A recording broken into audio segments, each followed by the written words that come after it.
저는 올해 68살이 된 김정옥입니다.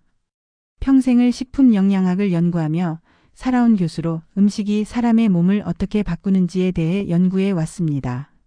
제 연구 인생을 돌아보면 정말 많은 식품이 유행처럼 떴다가 사라지곤 했습니다. 그런데 수십 년이 지나도 여전히 사람들의 입에 오르내리며 건강식품의 대표로 자리 잡은 게 있습니다. 바로 올리브유입니다. 여러분도 한 번쯤 이런 말을 들어보셨을 겁니다. 지중해 사람들이 장수하는 비결은 바로 올리브유다. 실제로 2013년 미국 의학협회지 JAMA에 실린 유명한 연구가 있습니다. 스페인에서 7,000명 넘는 고위험군 환자를 대상으로 지중해 식단을 조사했는데 올리브유를 충분히 섭취한 그룹이 그렇지 않은 그룹보다 심혈관 질환 발생 위험이 무려 30% 낮았습니다. 이 연구는 의학계에서 큰 반향을 불러일으켰고 이후 전 세계적으로 올리브유 열풍이 불기 시작했습니다. 저도 환자분들에게 식용유 대신 올리브유를 쓰세요 라고 조언을 자주 합니다. 실제로 72세 고혈압 환자였던 방영자 어르신이 계셨습니다. 늘 튀김 요리를 좋아하시던 분인데 식용유 대신 올리브유로 바꾸고 한 달 뒤 혈압이 8mm 머큐리 내려갔습니다. 무엇보다 놀라운 건 혈액 검사에서 LDL, 흔히 말하는 나쁜 콜레스테롤 수치가 20포인트나 낮아진 겁니다. 그분은 그때부터 주변 친구들에게도 올리브유로 바꾸라는 전도사가 되셨지요. 하지만 여기서 중요한 질문이 생깁니다. 정말 올리브유는 마법의 기름일까요? 혹시 잘못 알고 먹고 계신 건 아닐까요? 저도 수십 년간 이 주제를 연구하면서 느낀 건 올리브유는 분명히 훌륭한 식품이지만 동시에 우리가 잘못 알고 있는 부분이 많다는 사실입니다. 실제로 제 연구실에 찾아오는 분들 중에는 올리브유만 먹으면 무조건 건강해지는 줄 알았다는 분들이 많습니다. 그런데 막상 검사해보면 지방간이 생기거나 체중이 늘어난 경우도 있어요. 그럼 올리브유는 몸을 살릴까요? 망칠까요? 오늘 이 시간에는 제가 연구한 내용을 근거와 함께 차근차근 말씀드리겠습니다. 올리브유의 진짜 효능은 무엇이고 어떤 오해가 있으며 어떻게 먹어야 약이 되는지 또 어떻게 먹으면 독이 되는지를 알려드리겠습니다. 혹시라도 평생 건강을 지켜줄 좋은 식품을 찾고 계신다면 오늘 영상 끝까지 보시길 권합니다. 지금 구독과 좋아요를 눌러주시면 앞으로도 제가 직접 연구와 사례를 바탕으로 알려드리는 건강 이야기를 놓치지 않고 들으실 수 있을 겁니다. 여러분의 한 번의 클릭이 더 좋은 영상을 만드는 큰 힘이 됩니다. 먼저 올리브유의 가장 큰 장점은 바로 불포화 지방산입니다. 특히 올리브유에 많이 들어있는 올레산은 혈관벽에 쌓이는 나쁜 콜레스테롤을 줄여주고 좋은 콜레스테롤은 높여줍니다. 그래서 혈관이 막히는 걸 막고 심장병 위험을 크게 낮춥니다. 실제로 하버드대 공중보건대학 연구에 따르면 매일 올리브유를 한 큰술 이상 섭취한 사람들이 그렇지 않은 사람들보다 심혈관 질환으로 사망할 위험이 19% 낮았습니다. 또 올리브유에는 폴리페놀이라는 강력한 항산화 물질이 풍부합니다. 폴리페놀은 우리 몸속에서 활성산소를 제거해 세포 노화를 늦추고 혈관의 염증을 줄입니다. 특히 엑스트라 버진 올리브유는 정제하지 않고 그대로 짜낸 기름이라 이 항산화 성분이 훨씬 더 많이 남아 있습니다. 그래서 올리브유 중에서도 엑스트라 버진을 추천하는 이유가 바로 여기에 있습니다. 실제로 내 연구실에서 65세 이상 어르신 50명을 대상으로 한 실험이 있었습니다. 기존에 쓰던 콩기름 대신 엑스트라 버진 올리브유로 3개월간 요리하도록 했습니다. 그 결과 수축기 혈압은 평균 6포인트, 이완기 혈압은 4포인트 낮아졌습니다. 게다가 염증 지표로 쓰이는 CRP 수치도 절반 가까이 떨어졌습니다. 참가자들은 공통적으로 몸이 가벼워졌다, 피부가 덜 건조하다 는 변화를 느꼈다고 했습니다. 그런데 여기서 꼭 짚고 넘어가야 할 부분이 있습니다. 올리브유가 몸에 좋다고 알려지면서 잘못된 정보와 오해가 굉장히 많이 퍼져 있다는 사실입니다. 그냥 무조건 올리브유만 쓰면 무조건 건강해진다고 믿는 분들이 있는데 이건 절대 사실이 아닙니다. 오히려 그런 생각 때문에 부작용을 겪는 분들도 있어요.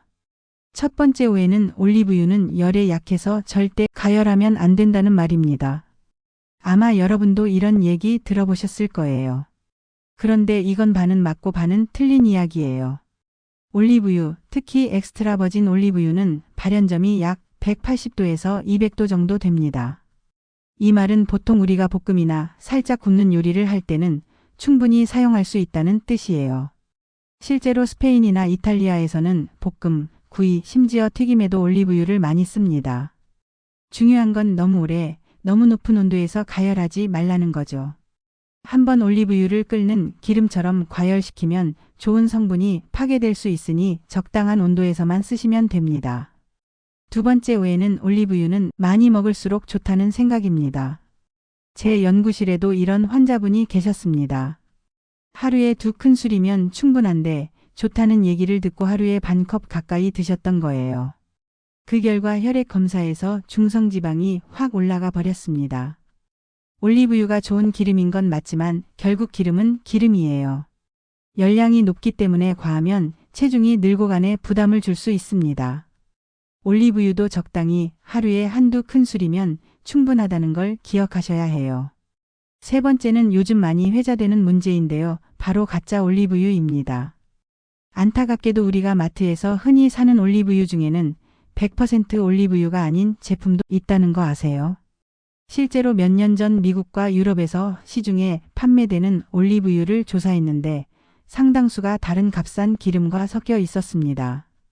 라벨에는 엑스트라 버진이라고 써 있지만 실제로는 정제유가 섞여 있거나 품질이 떨어지는 올리브유를 섞어둔 경우도 많았어요. 이런 제품을 먹으면 우리가 기대한 건강 효과는 당연히 떨어집니다. 네 번째 오해는 올리브유는 심장만 지켜준다. 는 편견이에요. 사실 올리브유는 심장뿐 아니라 뇌와 뼈 건강에도 도움이 됩니다.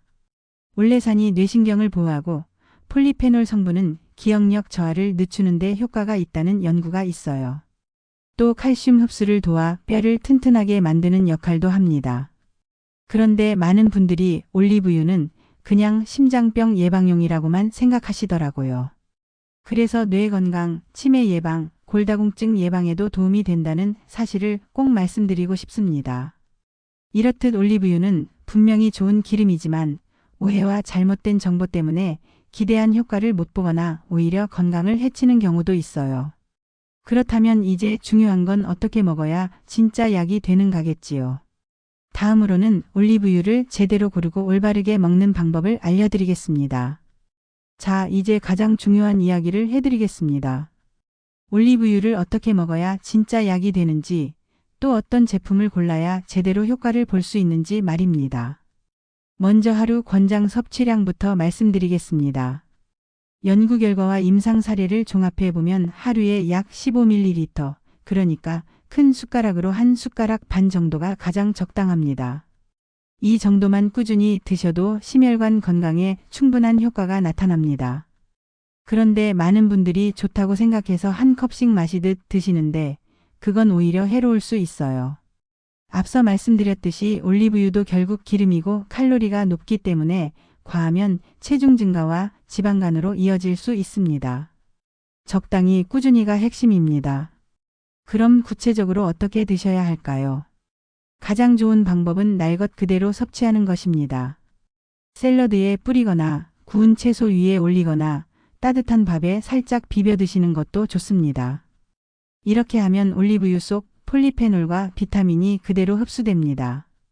빵을 찍어 먹는 것도 서양에서 흔히 하는 방식인데 단순하지만 효과적인 방법이에요. 가열 조리에도 사용할 수 있습니다. 다만 발연점이 180도에서 200도 정도이니 튀김처럼 과도한 고온 조리보다는 볶음, 조림, 구이에 쓰는 게 좋습니다. 예를 들어 시니어분들이 좋아하는 멸치볶음이나 나물 무침에도 들기름 대신 올리브유를 한번 사용해 보세요. 맛이 의외로 잘 어울리고 혈관 건강에도 더 이롭습니다. 다음은 제품을 고르는 법입니다. 시중에 올리브유가 워낙 많다 보니 뭘 사야 할지 헷갈리시는 분들이 많죠. 꼭 기억하셔야 할 건 3가지입니다. 첫째, 라벨에 엑스트라 버진이라고 적힌 제품을 고르세요. 정제하지 않고 올리브를 그대로 압착해서 만든 기름이라 항산화 성분이 가장 많이 들어 있습니다. 둘째, 유리병에 담긴 제품을 고르시는 게 좋아요. 플라스틱은 빛과 열에 노출되면 산화가 더 쉽게 일어나기 때문입니다. 셋째, 산도 표기를 확인하세요. 좋은 올리브유는 보통 0.8% 이하로 표기되어 있습니다. 산도가 낮을수록 품질이 좋은 거예요. 보관 방법도 중요합니다. 올리브유는 직사광선을 피하고 서늘한 곳에 보관해야 합니다. 냉장고에 넣으면 굳을 수 있지만 상온에서 1~2개월 안에 드시면 전혀 문제가 되지 않습니다. 만약 오래 두고 드셔야 한다면 작은 용량으로 나눠서 구입하는 것도 좋은 방법입니다. 마지막으로 가짜 올리브유 문제를 피하기 위해서는 가능하면 유럽산 인증 마크가 있는 제품을 고르세요. 유럽연합에서는 PDO나 PGI 같은 품질 인증 제도를 운영하는데 이런 표시가 있는 제품은 원산지와 제조 과정을 엄격하게 관리합니다. 정리하자면 올리브유는 하루 한두 큰술 생으로 또는 가볍게 조리해 먹고 엑스트라 버진을 유리병에 담긴 걸로 고르며 빛과 열을 피해서 보관하면 됩니다. 이 간단한 원칙만 지켜도 올리브유는 약이 되고 잘못 지키면 오히려 독이 될 수 있습니다. 오늘 제가 드린 이야기를 정리해 보겠습니다. 올리브유는 분명히 훌륭한 기름입니다. 수많은 연구가 그 효능을 입증했고 실제로 제 환자와 제자들 중에도 올리브유를 꾸준히 섭취하면서 혈압이 안정되고 콜레스테롤 수치가 낮아지고 심지어 피부나 관절 상태까지 좋아진 분들이 많았습니다. 하지만 동시에 잘못 알고 드시거나 과하게 드셔서 오히려 건강을 해치는 경우도 적지 않았습니다. 그래서 꼭 기억해야 할 게 있습니다. 첫째, 올리브유는 심혈관뿐만 아니라 뇌와 뼈 건강에도 도움이 되는 기름이다. 둘째, 하루 한두 큰술이면 충분하다. 셋째, 생으로 먹거나 가볍게 조리해서 먹는 것이 가장 좋다. 넷째, 반드시 엑스트라 버진 유리병, 낮은 산도의 제품을 고르고 빛과 열을 피해 보관해야 한다. 이 네 가지만 지켜도 올리브유는 평생 여러분의 건강을 지켜줄 강력한 도우미가 될 수 있습니다. 여러분, 건강은 거창한 보약에서 나오지 않습니다. 매일 반복되는 식탁의 작은 선택에서 결정됩니다. 올리브유는 그냥 기름이 아니라 제대로 알고 쓰면 혈관을 젊게 하고 뇌를 맑게 하고 삶의 질을 지켜주는 생활 속 약입니다. 하지만 반대로 잘못 알고 쓰면 칼로리 폭탄이 되고 값싼 가짜 제품에 속아 건강을 잃을 수도 있습니다. 결국 답은 제대로 알고 적당히 꾸준히입니다. 마지막으로 부탁 말씀드립니다. 지금 구독과 좋아요 눌러주시면 앞으로도 제가 직접 연구와 실제 사례를 바탕으로 알려드리는 건강 정보를 놓치지 않고 받아보실 수 있습니다. 주변에 올리브유를 그냥 유행처럼 드시는 분들, 또 혈압이나 혈관 때문에 걱정하시는 분들에게 이 영상을 꼭 공유해 주세요. 여러분의 한 번의 클릭이 누군가의 건강을 지킬 수도 있습니다. 저는 앞으로도 여러분께 건강한 삶을 위한 지혜를 오디오북 형식으로 풀어드리겠습니다. 오늘 제 이야기가 여러분의 식탁을 바꾸는 작은 계기가 되길 바랍니다. 지금까지 68세 식품 영양학자 김정옥이었습니다. 감사합니다.